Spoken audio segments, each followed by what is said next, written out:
हमारी है।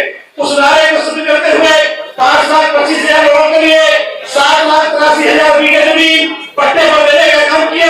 और सम्मानित साथियों, जिनको पट्टे 1970, 75, 80 में मिल गए थे, उन पट्टों पर दबंगों का कब्जा था।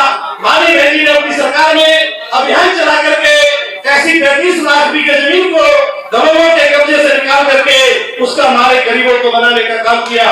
43 लाख बीघे जमीन माननीय बहन जी ने गरीबों में देने का काम अपनी सरकार ने किया।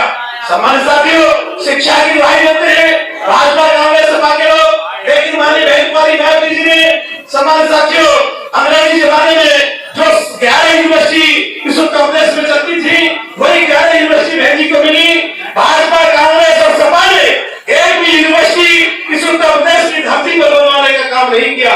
लेकिन धन्य हमारी बहन कुमारी मायावती जी, 5 साल पढ़ेगा तो पढ़ाई फ्री, वहां रहेगा तो रहना भी फ्री, और वहां पर खाना मिलेगा तो खाना भी फ्री, शिक्षा फ्री, रहना फ्री और खाना फ्री।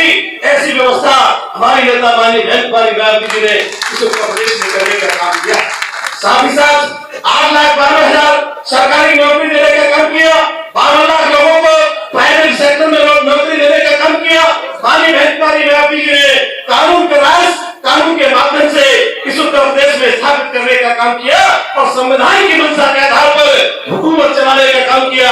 सम्मानित साथियों, कोई भी गुंडा माफिया आपसे नहीं डरता है, कोई गुंडा माफिया इधर बैठे हुए लोगों से भी नहीं डरता है, लेकिन इस देश में अगर बड़े से बड़ा गुंडा माफिया डरता है तो हमारी बहन कुमारी मायावती जी के नाम से डरता है।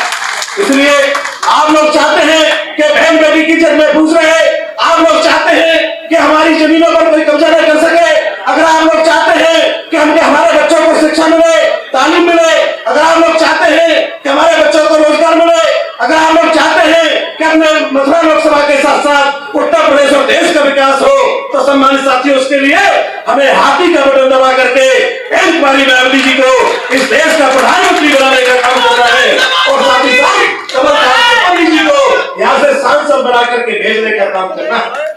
हमारे साथियों, एक बात कहते हुए मैं अपनी बात को विराम दूंगा कि माननीय काशीराम साहब से बहुत सारे लोग सवाल करते थे कि काशीराम साहब, आपने नीला झंडा और हाथी निशान क्यों रखा है? तो माननीय काशीराम साहब कहते थे, ए मेरे साथियों, अगर इस सवाल का जवाब चाहिए तो आप बाबा साहब अम्बेडकर साहब के पास जाइए। बाबा साहब अम्बेडकर ने अपनी पार्टी का नीला झंडा और हाथी निशान रखा था, इसलिए मैंने रखा है। सम्मानित साथियों, जो बाबा साहब कर गए वो माननीय काशीराम साहब ने मान लिया, और जो माननीय काशीराम साहब कर गए वो बहन जी ने मान लिया, और जो बहन जी कर रही है वो हम और आपको भी मान लेना चाहिए। साथ ही साथ बहुत सारे लोगों ने, पत्रकारों ने सवाल किया कि काशीराम साहब, आपकी पार्टी का कोई प्रत्याशी, आपकी पार्टी का कोई पदाधिकारी हमारे गांव में नहीं आया, हमारी गली में नहीं आया, हमारी बस्ती में नहीं आया। तो माननीय काशीराम साहब कहते थे, ए मेरे बहुजन समाज पार्टी के लोगों, मैं मानता हूं कि मेरी पार्टी का कोई प्रत्याशी या पदाधिकारी आपके गांव गली बस्ती में नहीं गया, आपके घर नहीं गया। अगर आपके गांव गली बस्ती और घर पर यह नीला झंडा और हाथी निशान पहुंच गया है तो ये मान लेना कि काशीराम खुद चल करके आ गया। हमारे साथियों, ये नीला झंडा हाथी निशान ही फूले साहब अम्बेडकर है, ये नीला झंडा हाथी निशान ही बाबा साहब अम्बेडकर है, ये नीला झंडा हाथी निशान ही माननीय काशीराम साहब है, ये नीला झंडा हाथी निशान ही बहन कुमारी मायावती जी है, ये नीला झंडा हाथी निशान ही हमारा मान सम्मान स्वाभिमान है।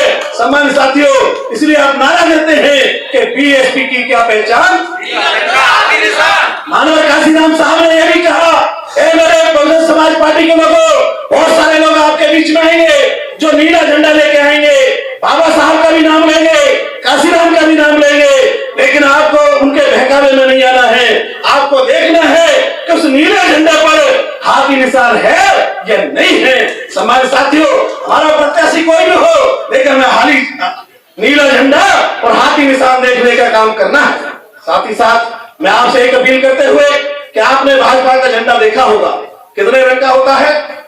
बहुत बहुत शुक्रिया कि आप दूसरी पार्टी के झंडों की तरफ नहीं देखते हैं, लेकिन दुश्मनों पर भी नजर रखनी चाहिए। उनकी पार्टी का झंडा 2 रंग का होता है, कांग्रेस का झंडा 3 रंग का होता है, सपा का झंडा 2 रंग का होता है, एक दलदल है लोकदल, उसका भी 2 रंग का झंडा है, एक चमचा आया है वो नीले में सम्मानित साथियों, जैसे इनकी पार्टियों के झंडों के रंगे दुरंगे और तिरंगे, वैसे इनके नेताओं के चाल चरित्र चेहरे हैं बहुरंगे। इन बहुरंगियों से हमें सावधान रहना है, बैरूपियों से सावधान रहना है और एक ही रंग के झंडे को पकड़ना है। बीएसपी का झंडा कितने रंग का है? एक रंग का है। एक ही नेता बहन कुमारी मायावती जी जो कहती है वही करती है, जो करती है वही कहती है, उनकी कसरी करने में कोई अंतर नहीं है। इसलिए मैं अब अपनी बात को विराम देते हुए आपके बीच में आपके चहेते माननीय कमलकांत उपमन्यु जी, जिनको आज सम्मानित साथी आने वाली 4 तारीख को यहाँ से सांसद बना करके भेजने का, 4 जून को आप सांसद घोषित करने का काम करेंगे। 26 को तो वोट पड़ेंगे, लेकिन काउंटिंग 4 तारीख को विचार।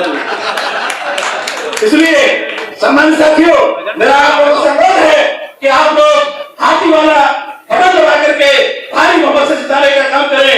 वो तभी जीतेंगे जब अपने अपने बूथों पर, अपने अपने सेक्टरों में, अपने अपने गांव में आपस में भाईचारा बना करके, चूंकि बहुजन समाज पार्टी सर्व समाज की पार्टी है, लोग कहेंगे पार्टियों से गठबंधन कर लो। हमारी नेता माननीय बहन जी ने और बाप मानवर काशीराम साहब ने कह दिया हमें पार्टियों से गठबंधन नहीं करना है, हमें सामाजिक भाईचारा बना करके गठबंधन करना है, समाजों के साथ गठबंधन करना है, जातियों के साथ गठबंधन करना है। सम्मानित साथियों, इसलिए आज बहुजन समाज पार्टी लगभग सब पर भारी हो रही है। मैं ज्यादा न कुछ कहते हुए अपनी बात को यहीं विराम देते हुए जय भीम, जय भारत, बहुत शुक्रिया। इस खबर को देखने के बाद क्या है आपकी राय, नीचे दिए गए कमेंट बॉक्स में दीजिए अपनी राय। ऐसी तमाम बड़ी खबरों को देखने के लिए जुड़े रहिए हमारे साथ। खबर अच्छी लगे तो लाइक कीजिए और शेयर कीजिए, और हाँ, चैनल को सब्सक्राइब कर घंटे वाली बटन को दबाना ना भूलिए। फिर आते हैं आपके बीच कुछ खास खबरों के साथ। तब तक के लिए नमस्कार, जय हिंद, वंदे मातरम, जय भीम।